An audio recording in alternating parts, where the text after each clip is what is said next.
right. Okay. Welcome back, Integrous Women, to our final video. And this is really a bonus video for you because this is about strategic conversations. Conversations that help your organization, your team, and you soar. Do you want to go to the next slide? Sure. We're going to bring the same kind of framework, appreciative framework, to strategic thinking and planning that we did to conversations. We're also going to bring the same practices of positive framing and generative questions. We're just applying it in a very focused business environment where having strategic conversations at every level of the organization and engaging all stakeholders in those conversations helps you achieve your goals, stay on mission, and live the values of your organization. So in a minute, I'm going to ask Jackie if she will share more about SOAR, which is talking about strengths, opportunities, aspirations, and results. And if you don't know, Jackie and one of her colleagues have written a book on SOAR, and we'll share some more of that at the end of this. But Jackie, can you tell them about SOAR and how they can Sure. use it for strategic conversations? Absolutely. So SOAR, if you think we've learned about appreciative inquiry in these video series, SOAR is like an operating system. If you think about your mindset, a framework is your mindset. SOAR is a profoundly positive approach to strategic thinking in your mind, strategic planning, and leading. And it's really important that what you think, what you say, and what you do does matter. So when you're going to approach a strategic conversation, imagine approaching this, that we're going to first talk about what we're doing right, our capabilities, our strengths. And then you get into the ideas. Again, we mentioned don't jump into solutions, but what are the opportunities, the innovations out there? And what do we care deeply about are your aspirations? And at the end of the day, when you're using this, especially in your work environments and creating strategy, you want both meaningful and measurable results. So here are 4 generative questions that you could ask when you're going into a strategic conversation, a simple strategy conversation, and ask people, what's our greatest assets here as a team? Opportunities, what can we improve on? What might we innovate? What is our preferred future? And once we begin to understand our strengths and opportunities and our aspirations, what we care deeply about, we have to create a strategy to move forward or a strategic initiative. And then results are thinking, how do we know it when we see it? What will we measure? What are we looking for to know that there's a success? So SOAR is just simply, it's a framework for framing a strategic conversation. Now, I do want to point out that when you bring up SOAR, people compare it to SWAT. And you have a choice about how you're going to approach strategy. I grew up on SWAT before there was a SOAR, and it was very weaknesses and threats focused. It was also strengths and opportunities, and we got very competitive and incremental improvements.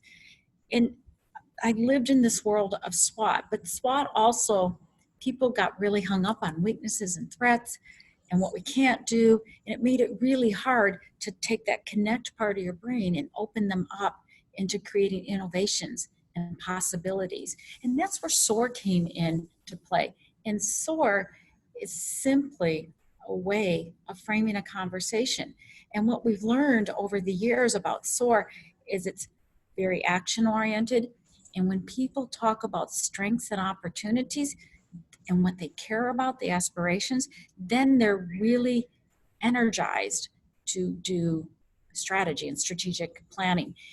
You don't want to design a strategy or a strategic plan based on everything you're doing wrong and the threats out in the environment. You want to be possibility focused. And you want, this is the different thing about SOAR, you want engagement at all levels. So when you're doing a SOAR conversation, ask yourself, do I have representation of the stakeholders in this meeting? Is this strategy and who it's going to impact? Are the people in the room? It's not just the senior leaders in the board, but it could involve the administration, someone from the call center. If You're working at a plant, the manufacturers who are working on the products that these people buy, the distribution channels. So you have engagement and innovations coming from all levels. And it's very energy creating and intention to results. Now, if you look at this from a visual, SOAR doesn't ignore weaknesses and threats. It will take a weakness and you have to decide, and now we're back to the flip. What is the weakness? What is the problem? What is the positive opposite? And do we really want to talk about? What's the opportunity here? And opportunities over time can become strengths to the organizations if it's an internal capabilities. An opportunity can become a new innovation to a product or a service. I get really excited just talking about SOAR and the energy that's around this in strategy sets. And then threats. You have to look at the threats out there and you have to decide, how do we move forward with this? Is there an opportunity? How do you anticipate and stay ahead of your competitions in your industry? But how do you really anticipate what your customers need? And that's what SOAR does, is it reframes weaknesses into opportunities and possibilities, and threats, again, go into opportunities. So you have SWAT is very analytical. It's been around since the 1960s, but SOAR came through some research in my dissertation that is very much based on appreciative inquiry, positive framing, and generative questions in our world of strategy. And then we have a series of strategic conversations. And if you think about this, we talked about Curious George, the importance of a strength, about pausing, breathing, and reflection. What are we good at doing? No matter how bad the situation is, or what your boss tells you about how bad things are going, there's something good on the team and the organization. And you take time for these conversations for opportunity explorations. Let's get an agreement on what we aspire to and be very results focused. And that's a quick SOAR. A quick SOAR can happen in an hour. A quick SOAR can happen in a half a day. And these are there's more than one way to ask a strength question or an opportunities, aspirations, and results. There's just multiple ways to have a conversation around strategy. And this is an important slide because if you look at the word SOAR, embedded in SOAR is the AI, which is appreciative inquiry. And if you're really interested in taking conversations worth having, and we actually talk about this in chapter 5 in our book, Strategic Conversations. If you want to scale up great conversations with your team, your organization, even an industry or community, you can learn more about it in the Conversations Worth Having book, or the thin book of SOAR, which you can see here. AI, appreciative inquiry, is the heart about SOAR when you're creating strategies or strategic plans to move a system forward. Sherry, do you want to add anything else about SOAR? It's kind of another bonus we threw in here. Only that you can also sign up for training with SOAR. In our 2-day boot camps, the second day is on SOAR, and in our webinars, the whole second session of webinars is all about applying conversations worth having around strategy. So again, learn more on our website. If you haven't yet ordered the book, we encourage you to do so again. And I also encourage you to order SOAR.